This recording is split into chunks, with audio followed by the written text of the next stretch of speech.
Hello viewers, good morning. This is me Manju Chhetri and welcome back to my channel. So जैसे कि मैंने आप लोगों को बताया था कि मैं गांव किस काम की वजह से जा रही हूँ, तो काम ये था कि मुझे जाना था डिब्रूगढ़ अपनी मम्मी को लेके, और उनका जो था रीचेकअप करवाना था मुझे। इसलिए आज मैं, मम्मी और बहन हम तीनों जा रहे हैं एक अनजान सिटी में। निकलने से पहले हम करना चाहते थे थोड़ा पेट पूजा, इसलिए हम एक ढाबे पे मतलब होटल पे रुके और हम लोगों ने किया थोड़ा नाश्ता। फिर हम जाके गाड़ी पर बैठ गए और हमारी सवारी निकल गई। मैंने फ्रंट वाली सीट पकड़ ली थी क्योंकि यहाँ से वीडियो करने में मुझे थोड़ा इजी लग रहा था, इसीलिए मैं आगे बैठ गई। बाकी बहन गई पीछे।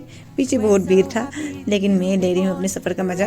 तो यहाँ से हम देख रहे हैं डिब्रूगढ़ का ये ब्रिज। ये ब्रिज बनने से पहले इस पार के लोग मतलब सिलापत्थर के लोग डिब्रूगढ़ तक जाने के लिए काफी दिक्कतों का सामना करना पड़ता था, क्योंकि उनको क्या था कि फेरी का इस्तेमाल करना था, मतलब नाव का इस्तेमाल करना था, जो कि नदी से होके जाता है। अभी यह ब्रिज बनने के बाद लोग गाड़ी से आराम से 1 घंटे के अंदर पहुंच जाते हैं, और अगर खुद का प्राइवेट हो तो उससे भी शायद ज़्यादा जल्दी पहुंच जाए।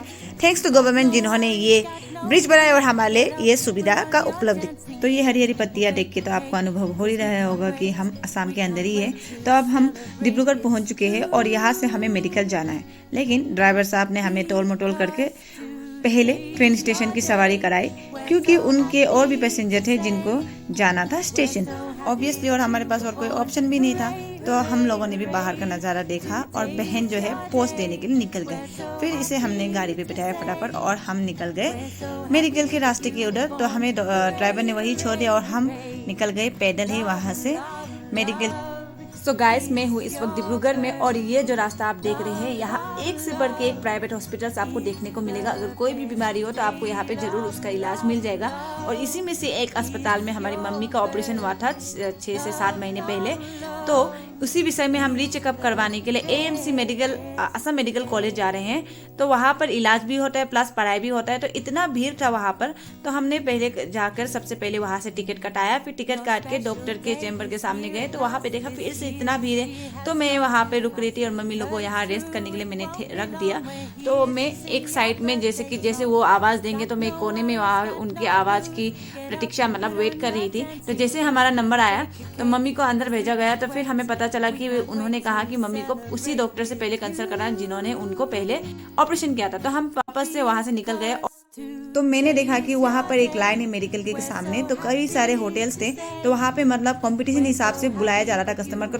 तो भूख तो हमें भी लगी थी, तो हम भी घुस गए और देखा कि 40 रुपया मात्र प्लेट में हमें पूरा अच्छे से खाना मिल रहा था। और अगर आप चिकन या फिर फिश कोई भी खाते आइटम हो तो आपको 100 रुपये पेड करना होता। हमने यहाँ पे अच्छे से खाना खाया और हम आगे के लिए निकल गए, क्योंकि हमें अस्पताल जाना था, आदित्य हॉस्पिटल जाना था। तो यहाँ भी हमें चल के जाना पड़ रहा है, क्योंकि ये 1 वे होने के कारण से टमटम वहाँ तक नहीं पहुँच पाता। और अगर हम टमटम पकड़ते भी तो टमटम हमें काफ़ी घुरा फुरा के ले जाएगा। तो यहाँ पे मम्मी बहुत गुस्सा हो रही थी कि उनको चलाया जा रहा है, तो इनका मूड भी देखने लायक था, तो आप देख सकते हो। तो ऐसा करके हम लोग आदित्य हॉस्पिटल पहुँच गए। तो बहन ने सोचा कि 7-8 महीने पहले आदित्य हॉस्पिटल में ही मम्मी का एक बहुत बड़ा मेजर ऑपरेशन हुआ था। तो ज़्यादा सोचने की वजह से हमें दोबारा से टिकट काटना पड़ा, क्योंकि डॉक्टर ने कहा जाके टिकट काटो, वो बात कर रहे थे।